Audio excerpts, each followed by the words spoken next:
안녕하십니까. 오늘은 경자년 3월 10일입니다. 바깥에는 아침부터 촉촉이 봄비가 내리네요. 그러나 거리에는 사람이 거의 보이지 않고 있습니다. 오늘은 이 명당, 흔히들 명당이라면 정말로 참 관심을 많이 가집니다. 명당, 명자가 상당히 밝을 명자인데 상당히 좋아하거든요. 영자에 대해서요. 그래서 밝다는 것은 참 좋은 뜻입니다. 어두운 것보다는. 그리고 숨기는 것보다도 드러내는 게 중요하고요. 그래서 이 참 밝은 명자의 글자는 참 중요한데, 인간과 명당, 또 명당에 뒤따른 것이 바로 또 풍수로입니다. 이 풍수라는 것은 과연 실존하는 것인가? 이 학문으로서 이 평가받을 수 있는 것인가 하는데도 상당한 의문이 있기도 합니다. 그래서 오늘은 풍수론에서 형국로이라는 것은 말씀 그대로 어떤 모양입니다. 이렇게 생긴 모양인데, 모양을 보고 인간이 이제 평가하는 것입니다. 아, 저것은 보니까 거북이 형국이다. 저것은 하기로구나. 저것은 옥녀가 비녀를 뽑는 형국이구나. 아니면 옥녀가 머리를 빗는 형국이구나. 이렇게 해서 그 상대편에 비보적인 요소가 있나 없나를 판단하기도 하고, 그것을 가지고 명당 지지 여부를 또 평가하기도 합니다. 그래서 이 풍수라는 것은 정말 어렵고요. 사람마다 전부 그 논리가 다 틀린다는 것이죠. 여기는 특별한 서성이라는 것은 정해진 바가 없습니다. 다만 우리 역사 속에 보면은 도성국산이 머전국산이 해서 풍수에 아주 밝은 어른들이 많이 있었다 하는데, 그 풍수로는 과연 허와 실이 있나 없나, 또 허와 실은 무엇인가 하는 것이 관건입니다. 그래서 오늘은 인간의 눈으로 과연 그 자연의 형국을, 저걸 무슨 모습이다, 또 무엇 같은 생김새다, 이런 것을 평가할 수 있나 하는 것이죠. 보통 사람 눈에도 이래 산 줄령이 쭉 내려가다 불쑥 솟으면, 아, 저거는 또 거북이가 기가는 형국이구나. 또 길쭉하면 큰 구렁이가 가는 형국이구나. 또 긴 교각을 보면 교각가에 이제 이 날개가 있으면, 아, 저건 지네가 기어가는 형국이다 등등, 일반적인 상황만 두고 모양이 무엇이다 이렇게 보이는 대로만 이야기하는 경우가 참 많습니다. 하지만 풍수는 그 당사자가 내면의 세계에서 볼 수 있는 눈입니다. 그 눈이 곧 형국론이다는 것이고, 그로 인해서 자연을 점치고 평가할 수 있다는 것이죠. 이것은 대부분 설화 이 자체를 실화를 바탕으로 해서 이제 구성을 한 것인데, 한 예를 들면 큰 부자가 사는 마을이었습니다. 큰 부자가 살고 있는 그 집 앞에는 조그마한 운막집이 있었는데, 그 운막에는 거지가 살고 있었다는 것이죠. 그러니까 이제 극과 극이다.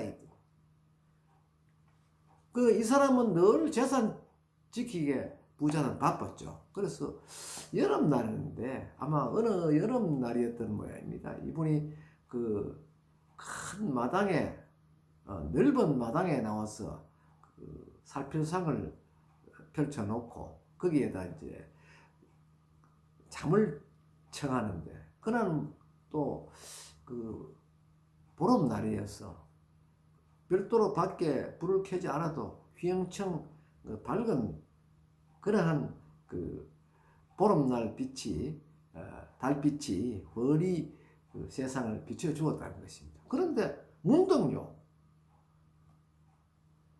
자기 대문 앞에서 큰 구렁이가 한 마리 이렇게 자기 집에서 나와서 대문 구멍으로 해서 밑에 있는 구멍에서 기어 나간다는 것이죠. 깜짝 놀란 이 부자는 벌떡 일어나서 대문 쪽으로 걸어가서 그 큰 구렁이가 이동하는 동선을 살펴봤습니다. 살짝 대문을 열고 이래 밖으로 나가 보니까 그 구렁이가 앞집에, 거지 집에, 담장도 없는 거지 집 그 울타리를 통해서 쑥 들어가 버린다는 것이죠. 그래서 잠도 자지 않고 밤새껏 다시 돌아오기를 기다렸죠. 자신은 그 구렁이가 자기 집을 지켜주고 자기 집에 부를 창출해주는 지킴이다. 요사이 말로 지킴이죠. 지킴이다 이렇게 생각하고 밤새껏 기다렸지만 뱀은 돌아오지 않았다. 쉽게 생각하면 산짐승이 어디 안 가는 데가 있습니까? 그러나 이 사람은 우리 집을 지켜주는 그 구렁이가, 큰 구렁이가 앞집에 못 사는 거지 집으로 들어갔기 때문에 우리 집에 기는 이제 쇠진했다 해서 하루쯤 기다리다 그 이길날 이 부자가 앞에 거지 집으로 찾아갔죠. 가서는 느닷없이 오늘 이 시간부터 자네 집과 내 집을 서로 바꾸자 이란 것입니다.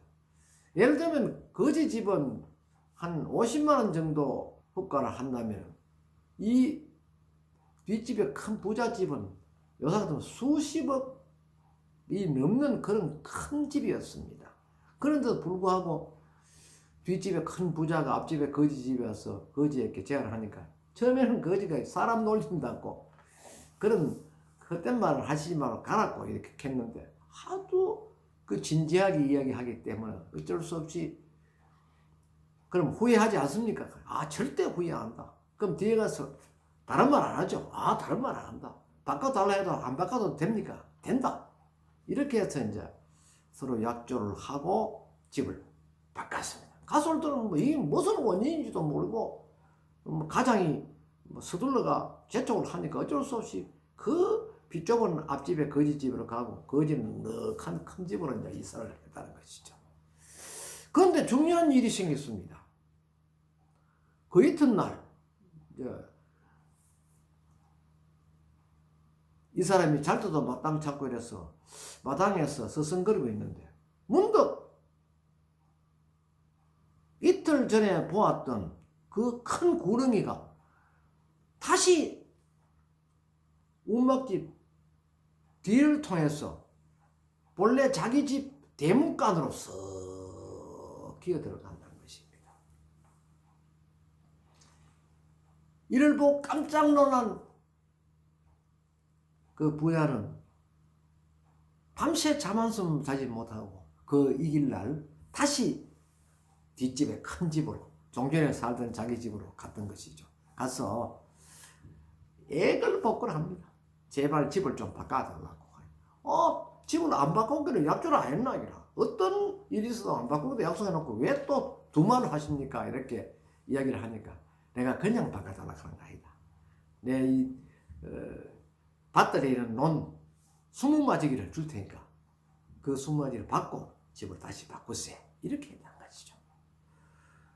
그러니까 이 거지는 그 보니 손해보는 그 장사가 아니지 않습니까? 그래서 거지는 바로 이제 허락을 하고 또 다시 이제 서로 간에 이사를 했다는 것입니다.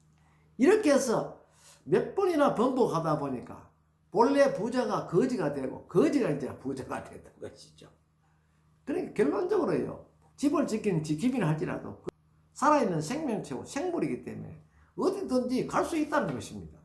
그것을 모르는 부자는 단순하게 우리 집을 지키는 복덩이, 복신이 밖을 나갔다. 이렇게 해서 복신이 나가면 우리 집이 망한다.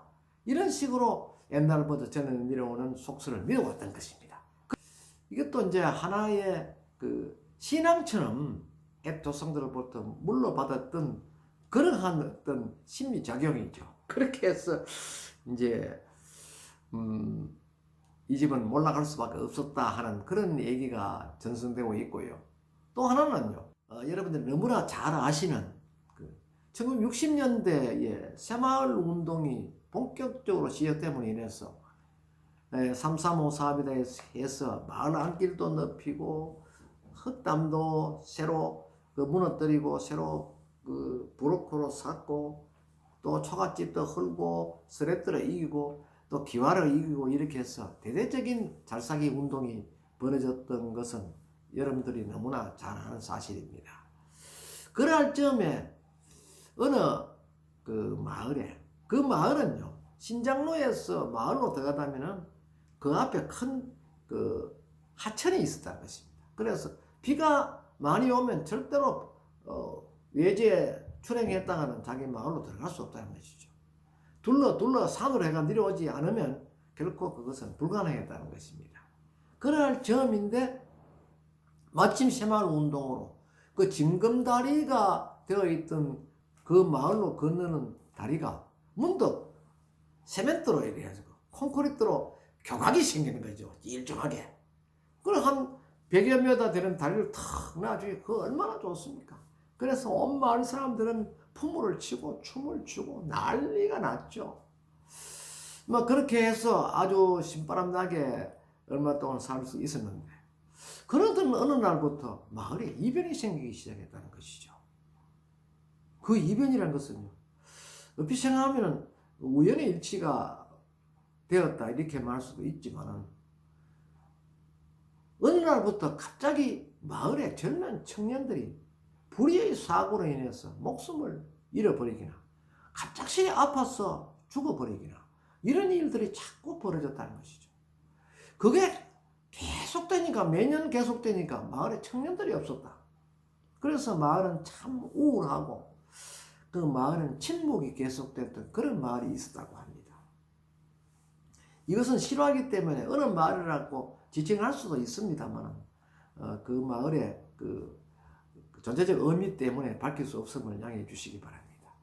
그렇게 해서 결국은 이 마을 사람들은 모두 이제 이사를 다른 곳으로 가기로 이제 결정을 짓고 있을 무렵인데 그 한 풍수가 문득 그 마을 앞을 지나치다가 그 보니까 마을이 이상하게 분위기가 좋지 않은 듯하다 해서 그 마을의 이장을 찾아와서 여기 마을에 무슨 일이 있느냐 이래 물으니까 마을 이장은 한숨을 쉬면서 한 말이 있습니다. 그것이 뭐냐면 언제부터인가 갑자기 이 마을에 청년들이 매년 몇 명씩 죽고 이래가 지금 마을에 청년들이 없습니다. 그 젊은이들이 없다기라. 전부 노인들 뿐인데 또 아기들하고 노인네 뿐인데 도저히 이제 이 마을에서는 그 이상 살 수가 없게 되었습니다. 그래서 모두 이사 나가기로 하고 이렇게 지금 날짜만 기다리고 있는데 그러니까 마을이 어떻게 편안하고 사람 사는 마을같이 그렇게 보일 수가 있겠습니까? 하면서 그동안에 있었던 일을 털어놓았다고 합니다. 그러던 중에 문득 이 풍수가 그러면 이장님 내하고 같이 저 뒷산에 올라가 보자. 이렇게 해서 그 사람이 뒷산에 올라가서 마을 전체를 살펴보았던 것입니다.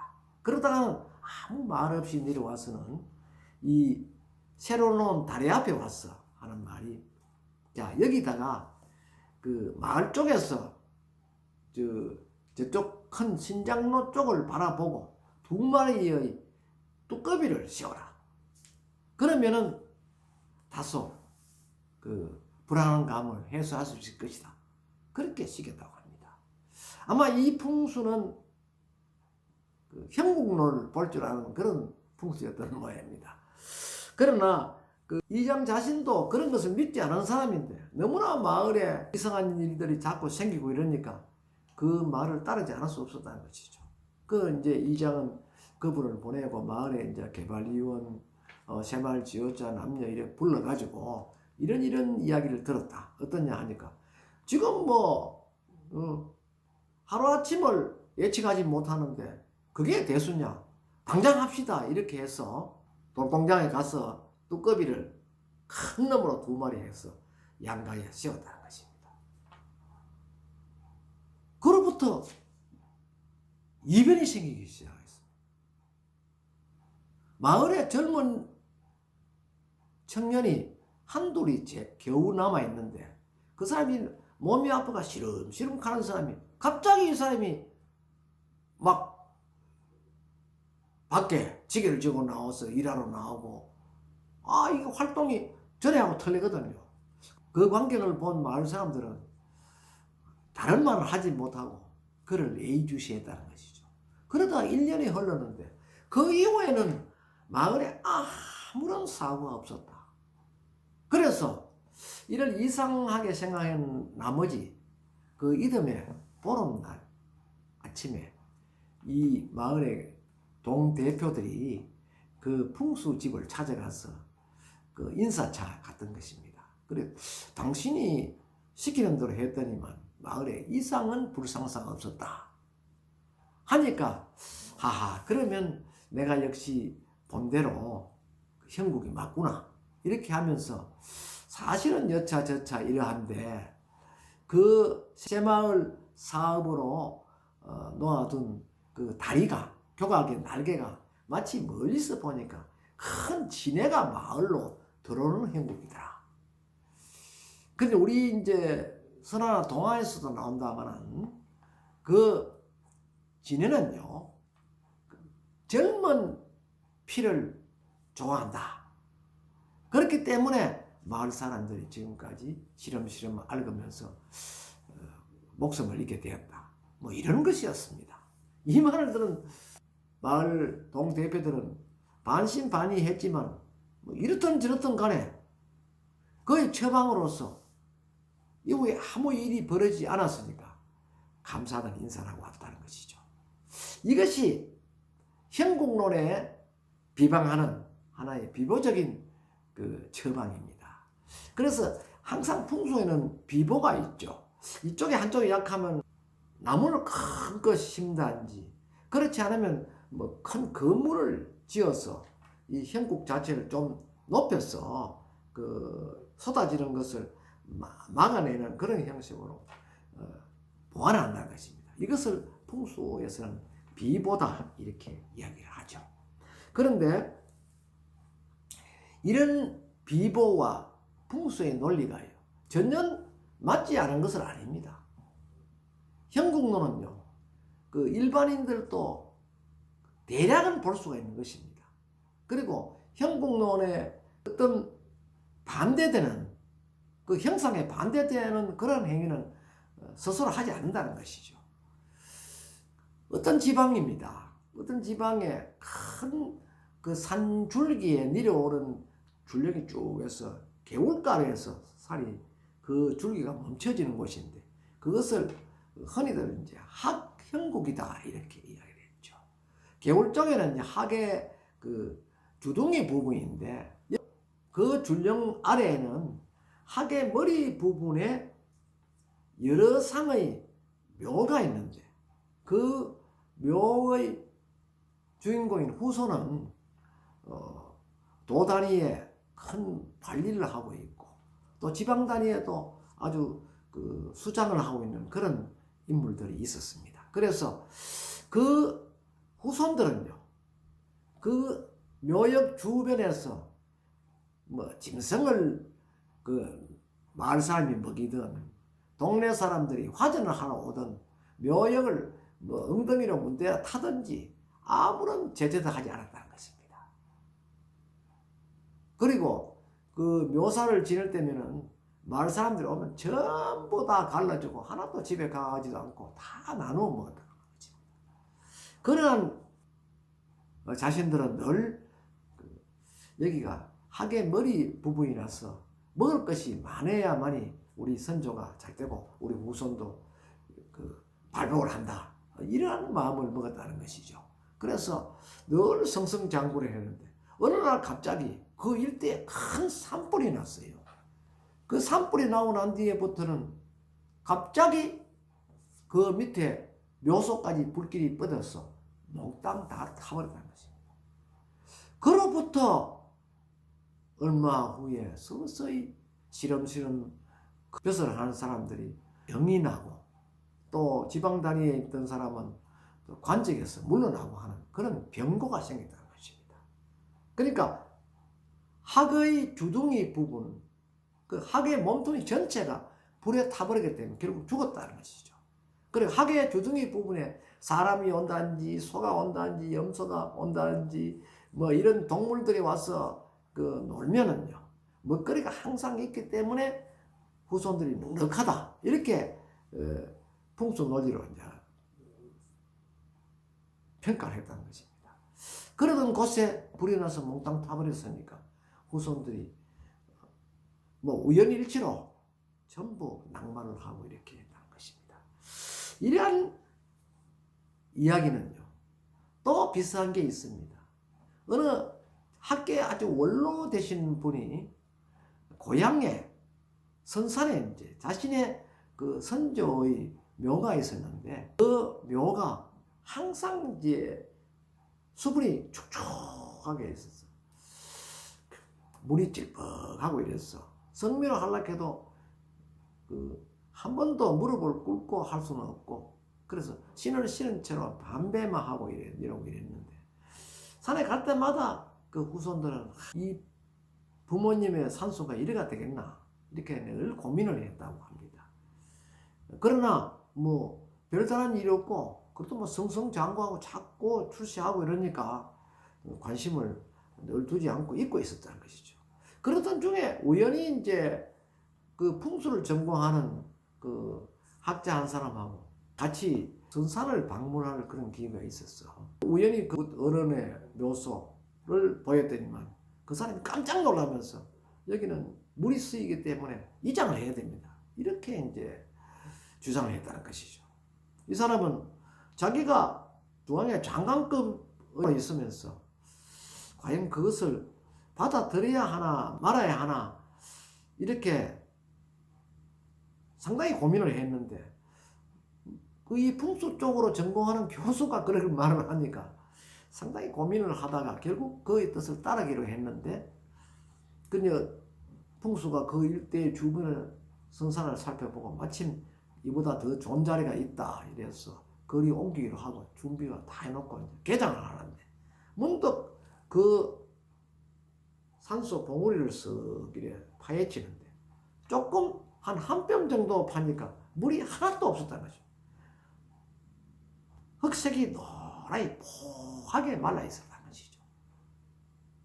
그 상당히 당황을 했지만은 그 교수는 자기가 그렇게 주장을 했기 때문에 그대로 개장을 했다. 개장을 한참 하다가 밑에 이렇게 그 석고를 들여 파는데 그 속에서 연기 같은 것이 펑하니 나오면서 일대가 잠깐 긴장되었다고 합니다. 그런데 풍수는 이제 자신을 알죠. 여기가 명당 자리였는데 내가 잘못 보았구나. 이 물명당인데 잘못 보았다 해서 일단은 뭐 그쪽으로 이장을 하고 이러는데, 그러고 또 얼마 후에 집안들이 몰락을 했다, 이런 또 구전도 있습니다. 명당이라는 것은 곧 풍수 자체의 그 이름이 바람풍자 물수자지 않습니까? 그래 원래 장풍덕수다 이렇게 이야기하거든요. 장자는 감출 장자입니다. 풍자는 바람풍자고 덕자는 얻을 덕자입니다. 그래 물수자거든요. 그러니까 바람은 불어 들어오면 싹 이래 돌다가 거기에 잠을 자고, 덕수 물은 자기 쪽으로 들어온다는 것입니다. 물이 저 위에서 들어오다가 바로 옆으로 비껴 탁 나가면 그 자리는 장풍덕수에 맞지 않다는 것입니다. 그래서 묘가에는 그걸 비구하기 위해서 묘를 그 보호하는 둑도 이렇게 만들고 이래서 마치 소쿠리 형식으로 둑도 이렇게 비보 둑도 만들죠. 이렇게 하는데, 여기에 그 풍수는 바로 물을 가까이 오게 하고 바람을 자게 한다는 그 의미 자체가 있음에도 이를 무시했다는 한 교훈적인 이야기가 되죠. 반대로요, 또 물을 이용해서 아주 출세한 사람도 있습니다. 여러분들이 너무나 잘 아는 대동강 물을 팔아먹었다는 봉이 김선달의 이야기입니다. 이 봉이 김선달은요, 느닷없이 대동강 물을 사겠다고 그 골 사또한테 찾아가는 거죠. 그 사또가 덕보이 또 웬 미친님이 와가지고 그 사또, 제가 대동강 물을 좀 살락한데 물을 파이소. 그래 사또는 어이가 없어가 자기도 농으로 그래 네 얼마 줄래? 그러면 내가 니한테 줄구만.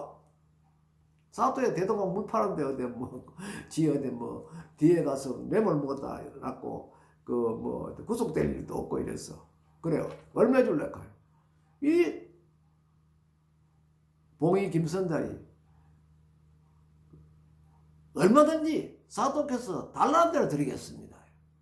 그거 참 희한한 일이라고 하면서 그러면 500만 원 줄 수 있겠느냐? 이렇게 이야기했죠. 그러니까 사또는 크게 생각해서 저놈이 틀림없이 헛소리 안 하고 아이고 갈랍니다 하고 갈 줄 알고 했는데 예 알겠습니다. 감히 잠깐만 기다리십시오. 밖에 나갔다 오디 그 요사이 돈 500만 원이죠. 그걸 또 현금으로 가져가 사또 그 위에 집무실 최상위에 놓으면서 사또 여기 있습니다. 허허 그 내이 받아도 뒤에가 딴 말 하지? 예 다른 말 절대 안 합니다. 그 대신 물은 제가 샀습니다. 그래 물은 네 써라. 그럼 사또 그 쟤한테 물 팔았다는 그 표시라도 하나 써줘 있어. 그러니 사또가 이제 붓을 내가 창호지에다가 내가 봉이 김선달에게 대동강 물을 팔아놓으라 이렇게 틀어주거든. 그래 나는 감사합니다 아이카미 봉이 김선달은 그 현청을 나왔죠. 그러고 이제 그 이튿날에 이제 문제가 생겼습니다. 그 대동강 일대에 사는 사람들은 늘 이른 아침에 물찌개를 쥐고 와서 대동강에 와서 종일 쓸 물을 이제 찌개에다 물찌개 담아가지고 이제 집으로 가지고 가는 거예요. 그래 이제 전부 평시와 같이 이제 전부 물찌개가 오고 물동 이고 이렇게 해서 물을 떠다오는데 봉이 김선달이가 멀찌감치 그 자그마한 이자를 하나 딱 놔놓고 이렇게 여기 있으니까 사람이 그냥 지나가거든요. 그래 야 이 사람아 물가가 물값을 내야 될 거 아이가 물가 그냥 가는 거 나무꾼 이 사람은 그저 물락하노 물값 주고 가라. 아이고 평생 물값 준 적이 없는데 무슨 소리 하느냐 이거라. 무슨 소리 해도 이제는 물값을 내라. 그하면서 앞에 그 자기가 갖다 놔는 큰 바게트를 또 가르쳐 여기다 돈 넣어라. 아 우리는 못 준다. 못 주면 너는 전부 다 그 옥에 같이 해야 된다. 그 무슨 말이고? 그 봉이 김선달이 미리 이제 사또가 써준 나는 그 봉이 김선달에게 대동강 물을 팔아놓으라 하는 걸 그걸 삥찡까 떡 꼽아가 이랬던 옛날에 초등학교 다닐 때 이거 손수건 애들 달듯이 턱 달고 있거든. 이거 밀려봐라 이거라. 이거 그걸 안 써놨나? 사또한테 내가 샀다. 이 전체가 사또가 아이가. 그 요사이 같으면 그게 하천 일시 점용과 같은 그런 형식입니다. 샀다. 근데 왜 사또한테 샀는데 그건 내 거 아이가 이거라. 그런데 왜 너가 나무를 그저 물러가노? 도둑놈들 아이가 너가. 이까 할 수 없어가 그 주민들이 전부 돈 있는 대로 전부 박에서의 천간을 다 내고 갑니다. 이제 그 이틀 돈을 가오죠. 얼마 하면 먹는데 요사이 돈으로 해서 3,000원 가면 3,000원 준비해가 넣고 또 떠가 갖고 또 가고 이런 식으로 해가 봉이 김선달이가 큰 부자가 되었다 이렇게 이야기들 하죠. 이 봉이 김선달은 하나의 지혜처럼 여러분들이 생각할 수 있죠. 그러나 그것이 아닙니다. 이 사람은요 풍수에 아주 능한 사람입니다. 그래서 이 사람은 풍수의 형국론을 아는 사람이거든요. 문득 어느 날 함경도에서 쭉 걸어 내려오다가 이 사람이 풍수가니까 내려오다가 쭉 대동강 일대 터와 보니까 이상하게 이른 아침에 주민들이 지게를 쥐고 와서 대동강에 와서 물을 떠가 가져가거든. 그 이상하다 싶어 딱 지켜보니까 전부 물동에 먹을 물도 가고 허들의 물도 떠가고 이렇거든요. 하하 지금 왜 저럴까 싶어서 그 사람이 높은 산에 올라가서 딱 마을의 형국을 보니까 마을 형국이 바다에 만경창파에 탁 떠있는 돛담배와 같아요. 돛담배 아시죠? 돛담배 돛을 다는 배와 같더라. 하하 그런 놈이 이 말에는 우물이 없구나 이렇게 생각한 거예요. 만약에 예를 한번 들어보세요. 돛담배에다가 만약 밑에 구멍을 판다. 그 돛담배 형국에다가 구덩이를 파서 샘을 파면 물은 나오겠죠. 그럼 어떻게 됩니까? 돛담배가 금방 물에 잠긴다는 것이죠. 그럼 모두가 살 수 없죠. 그러한 풍수의 원리를 이 사람이 응용을 했다는 것이. 그렇게 해서 봉이 김선대가 큰 부자가 되었다 하는 그런 설화가 현재까지도 전승되어 있는데, 그 전승 통로에 따라서는 봉이 김선대가 아주 꾀가 많은 사람이다. 또 봉이 김선대가 머리가 좋은 사람이다. 사람을 잘 이용하는 사람이다. 이런 등등의 평가를 하는데, 사실은 그것이 아니고 그 사람은 풍수가 였다는 것입니다. 또 조선시대에 명풍수 한 사람이 있었습니다. 이 사람은 재상을 하였던 그런 인물입니다. 그런데 이 사람이 자신이 죽을 것을 알고 미리 소위 이제 명당을 구해놨다는 것입니다. 명당을 구해놨는데 그 명당을 구하고는 자식들을 불러놓고 미리 이제 사전 유언을 했는데, 내가 죽거든 이 봉함된 서신을 내 가슴에 넣어서 염을 하고, 그러고 내 무덤으로 성묘 갈 때는 그 무덤 밑에 개울가에 절대 다리를 놓지 말고, 너희들이 살림이 아무리 좋아지더라도 결국 그 안에 제시를 짓지 마라. 이런 것을 엄명했습니다. 이런 그 사람은 죽고 이제 거기에 훗날 묘를 그 자리에 자식들이 썼죠. 거기 묘를 쓰고 나니까 그 자식들이 아주 과거에도 급제하고, 급제한 자식들은 전부 성차해서 심지어 관찰사 하는 사람도 있고 이렇게 자꾸 승승장구를 했다는 것입니다. 그렇게 하니까 매년 이제 명절 때나 이제 성묘를 올 때 오영재가 늘 한 군데 개울 건너기 전에 그 자리까지 전부 말을 타고 가마를 타고 왔는데, 거기 와서는 전부 이 밑에 바지가랑이를 높이 걷든지 안 그러면 밑에 옷을 벗고 이렇게 건네왔다는 것입니다. 그게 참 불편이 많겠죠. 그러던 중에 이제 어느 날부터 자꾸 형제간에 갈등이 생기기 시작했는 거예요. 그래, 우리도 이제 이만큼 살고 있으니까 여기에 우리 건네는 거 다리 하나 놓읍시다. 그 다음에 가면서 이제 밑에 동생들 우리 돈 낼 테니까 형님은 허락 마소. 이래 자꾸 가고 이래 하니까 할 수 없이 형이 허락을 가 다리를 놔둬. 다리 놔놓으면 참 좋거든. 참 다니기도 좋고 바지가랑이 거들 일도 없고 얼마나 좋습니까. 그랬는데 또 어느 날에 늘 제사 지내고 묘사 지낼 때 비가 오고 이러니까 또 형제간들이 우리 다리 나라도 아무 일 없는데 여기 조그마한 제시를 하나 지읍시다. 이렇게 한 거예요.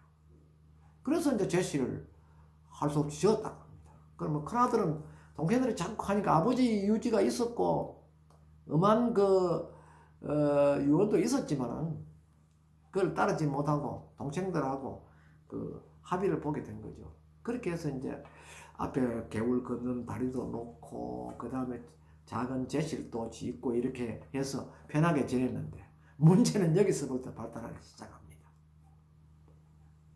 조선 중기에 이르지 않았던 시점에 왕이 문득 앞선대 왕들의 삶을 보니까 너무나 사건이 많거든요. 그래서 이걸 어떻게 하면 좋겠노? 이래 궁리를 하다가 성군이라는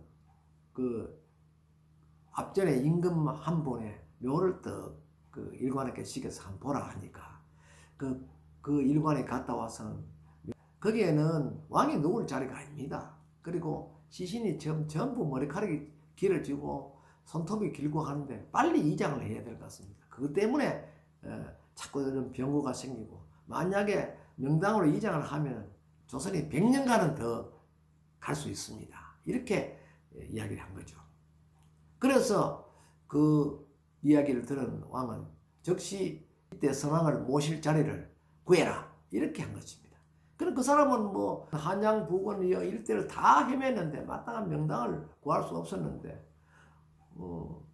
어느 날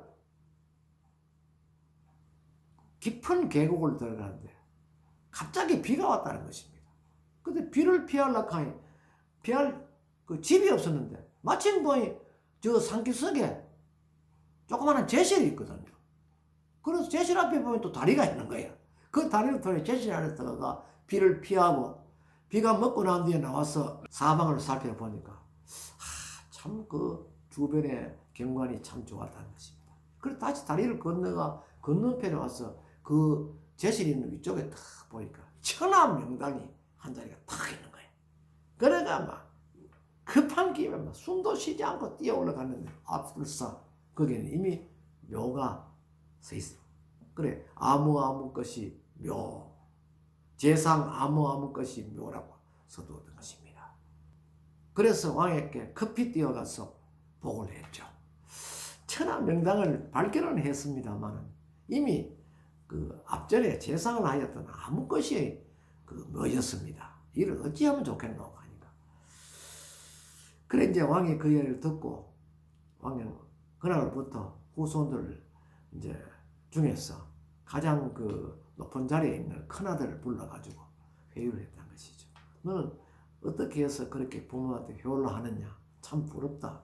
나는 그 선왕도 옳게 못 모시가 나라가 내 이 꼴인데 자네를 보니까 참 부러움이 많네. 이런 식으로 해서 3번이나 불러가 똑같은 이야기를 했다 합니다. 그러니까 어쩔 수 없이 그 큰아들이 그 자리를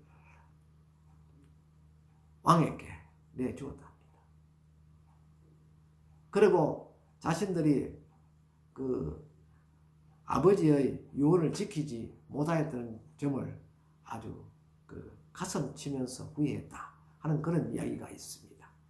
그로부터 얼마 있다가 그 묘를 개장했는데 개장하다 보니까 문득 그 아버지가 말씀하시던 게 생각이 나서 가슴방을 열어보니까 수의 속에 봉서가 있는데 이것을 열어보니까 너희들이 내가 그렇게 지키라 하였는데 지키지 못하는 걸 내가 안타깝게 생각한다 하면서 이것을 이 종이로 연을 만들어서 멀리 날려라. 그리고 이 연이 떨어지는 곳에 나를 이장하라. 그러면 너희들한테 큰 피해는 없을 것이다. 이렇게 했다고 합니다. 그래서 그 봉서 속에 적어져 있는 내용대로 해서 묘를 이장했다고 그러죠. 그러니까 별다른 일 없이 그 후손들이 잘 지냈다는 이야기가 있고 거기에 이제 그 앞전에 선왕의 묘를 그 현재 왕이 옮기고 난 뒤에부터 나라가 평온해졌다 하는 그러한 어떤 풍수설화도 있습니다. 또 어떤 그 풍수를 조금 아는 그 선비가 자기 부모님 중에 한 분이 돌아가시고 난 뒤에 그 3년상을 그 분초에서 마치고 그 다음에 그 뼈를 모아서 작은 관 속에 넣어 걸머지고 전국 산천을 다니면서 명당을 찾았는데 10년간 다니도 못 찾았다는 것입니다. 결국은 어느 높은 산에 올라가서 이 사람은 이제 결심을 했죠. 그래 이제 어머니 저는 제 힘으로는 도저히 명당을 못 찾겠습니다. 어머니가 스스로 알아서 하십시오. 어머니가 살아오신 과업대로 알아서 하십시오. 하니 그 상자를 묶은 채로 산 꼭지에서 굴러 떨어버린 거죠. 그러니까 대골 굴러가 어느 지점에 가서 탁 쏘는 거예요. 그래 그 아들이 그쪽에 가서 보니까 어느 참 평평한 땅에 그게 섰는 거죠. 나무 사이지만 섰는 거죠. 그러다가 이제 그 묘를 어머니 묘를 마치고 산주를 찾아가서 땅을 이제 매입을 하고 이렇게 했다는 거죠. 그래서 또 발복을 받았다 하는 그 당대 발복현도 있습니다. 그 앞에서 비보 이야기를 했는데 풍수에 대한 비보도요 상당한 어떤 논리를 주장하고 있습니다. 비근한 예로요 경남 합천 해인사의 건너편에 매화산에 가면 해마다 정월 대보름날 매화산 정상의 큰 독 속에 소금을 넣어서 그 큰 재를 올린다고 합니다.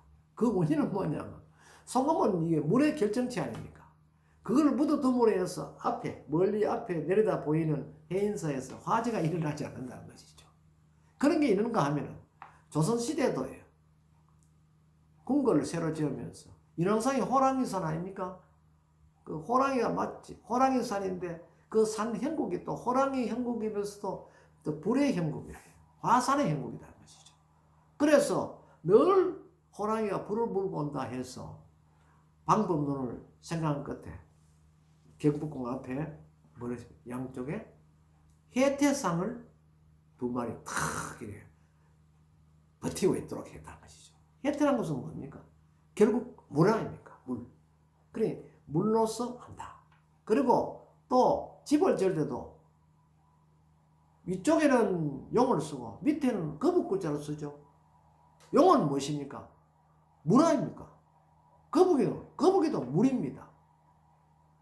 그러니까 용구를 쓴다 이것이죠. 뭐 어떤 경우는 호자를 범호자를 쓰기도 합니다만 보편적으로 거북글자를 쓰죠. 그래서 건물의 화재를 그 미연에 방지한다.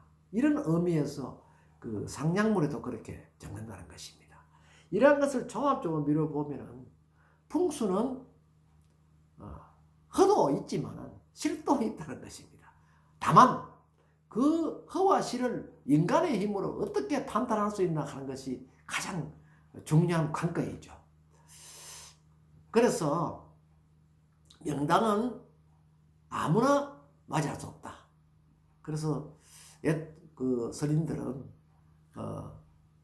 명당을 얻으려면 명풍수와 같이 3년간을 같이 기거해야 한다. 그래야만이 그 풍수가 자기 격에 맞는 그런 지지를 구해준다. 그러면서 자기 그릇에 맞는 발복을 할 수 있다 하는 것입니다. 그런 논리를 주장하는데 아무리 천하대 그 명당이고 최고 명당이라 할지라도 나쁜 짓을 한 사람을 그 속에 묻어두었을 때 그것이 선업으로 바뀌가 발복한다면 세상에 도덕은 필요 없는 것이죠. 그래서 풍수는 한마디로 말하면 효가 근본이 된 그 바탕에서 착하게 살자 이렇게 5자의 글이 함께 어우러져야 한다는 것입니다. 이것이 바로 밝은 집을 얻을 수 있는 지혜다. 저는 그렇게 생각하면서 이 풍수는 정답이 없다는 것을 한 번 더 말씀드리고자 합니다. 감사합니다.